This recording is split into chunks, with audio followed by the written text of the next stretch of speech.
Now, there are many ways through which you can invest, and equally so, there are many ways through which you can save. One of these ways is through pensions. Now, for those in private sector, it's the National Social Security Fund. Now, those in the public service is the Public Service Pension Scheme. Now, the discussion always, or the thinking among most savers, is how and when they can be able to access these funds.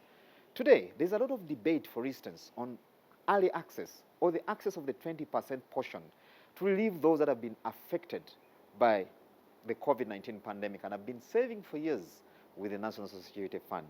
Today, we pick the minds of the managing director of NSSF to find out what he thinks about that and the fund's view about the same, plus how the fund fared last year.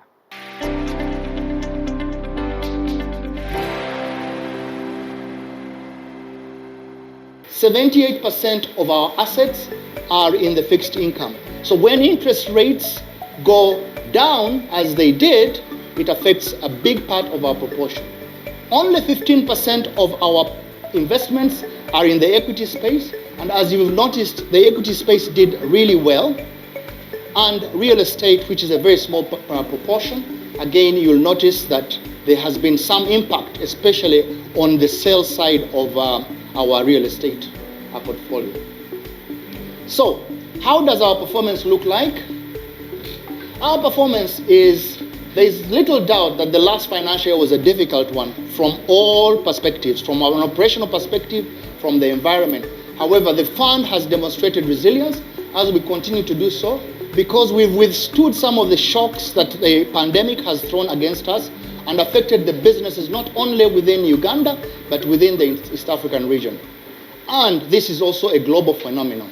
So from the performance, you'll notice that our assets under management grew by about 17%, which is slightly higher than the growth rate of the economy. Of course, slightly higher, I'm saying that because the growth rate was only 3.3%. So 17% was a lot higher than the growth in the economy.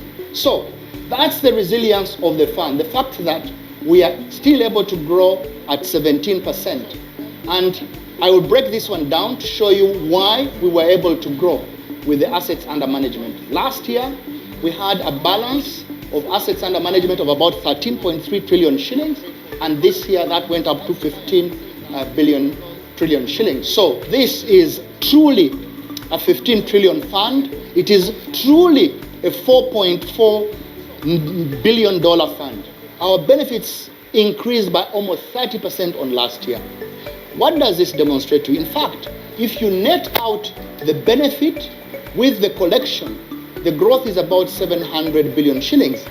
If you look at our financial statements, that appears to be the same amount of the previous year. So what is it telling us? It is telling us that our fund is no longer growing because of collections. It's now beginning to grow largely because of our investment income. It is definitely clear to us that the fund has become mature. We are no longer recruiting as many people to come on board, and the people who have been saving with us are now beginning to take away their money. That's what this graph is telling us. And you'll notice that between 2019-20 and 2020-21, the jump was a lot bigger than in previous years, which again shows us that the growth is attributable to the increase in claimants, but also one more thing. Last year, we allowed people who had COVID to claim under the invalidity benefit, and we've already told you that that number was about almost 2 billion shillings that we paid out, and that is a new benefit which we had not experienced before. How are we performing against all these milestones? Number one, so far on the growth of the fund, you saw the number, we've reached 15.5 trillion shillings. Okay, so we've got a couple of 4.5 trillion shillings to go to our milestone by 2025. The law provides that we will no longer only collect mandatory contributions of 15% from employers who employ 5 individuals and above. The law is dropping that to 1. So if you have your person at home, if you have a formal contract with them, you will have to make a mandatory contribution for them of 15%. Guys, be aware.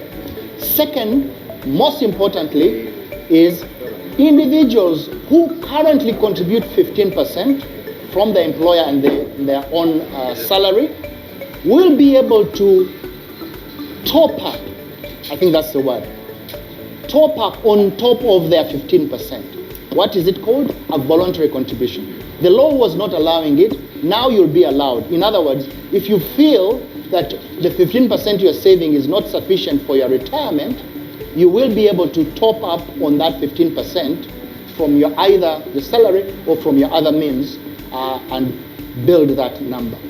The third one, and I think for me the most important, is the informal sector. We will be allowed to go to the informal sector and offer them products. Most of the products we believe we can offer to the informal sector are not retirement products, because our research has shown that many people don't really think about their retirement that much, unfortunately. But what they think about are things like unemployment. What will they do when they become unemployed? Second thing they think about is medical. A lot of people have a medical scheme from their company, but there are a lot of people who have their own little business and cannot afford medical insurance. So why can't they save with the NSSF and get a medical plan? If you look at our members who qualify for the 45-year, 10-year new amendment that's coming there, the number is about 5.5 trillion shillings, their balances. So if you take 20% of that, it is about 1 trillion shillings. But if you do a further analysis of that, almost 30%, 40%, almost 50% of that number are people who ordinarily would have qualified to get their money. People who are already 55, people who are already 50, and people who are already 60. So they haven't taken their money now because maybe, and I know, I'd like to emphasize it, they are putting their money there because there are very few places where you find a double-digit payment on your investment in this town, right? I'm sure you all invest and know what sort of returns you get and the risks you take. So if you put your money with NSSF, you'll get at least 8%, we said so today, and you'll be doing it at no risk. Whereas if you put it in a kiosk or into farming, as many of us tend to do, you know how difficult it is to look after and how risky it is. So the good news is that the core people who will qualify for that are probably, and I'm stretching this, probably in the region of half a trillion shillings, so 500 billion shillings, who would, I think, come and take up that offer. And as I said, if it is that, with the staggering, with the preparation that we've done, we should be able to keep the funds safe, and therefore investors who want to invest here shouldn't be afraid. The reason we initially were opposed, and it is very public, we were opposed to the 3 clauses that were in there. You recall what those clauses were. The first one was 45 and or 10 years, right? That number was staggering, right? I've got a lot of colleagues who are not here today, 37 years, who have saved for 10 years. They started saving at 27. They have already saved for 10 years. You can even take it as far as 25. Somebody who came in at 15, we are allowed to register people at 15, 16. So 16, 26, you've already saved for 10 years. You can come and take 20%, and so on and so forth. So that was drastic. The second clause in there was people who are out of employment for 3 years and have attained the age of 45.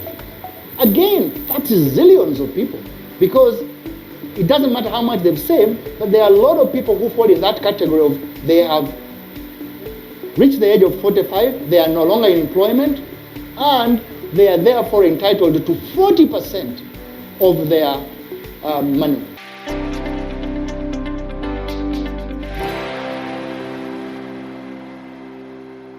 We'll take a very short commercial break. Man and Markets continues after this break.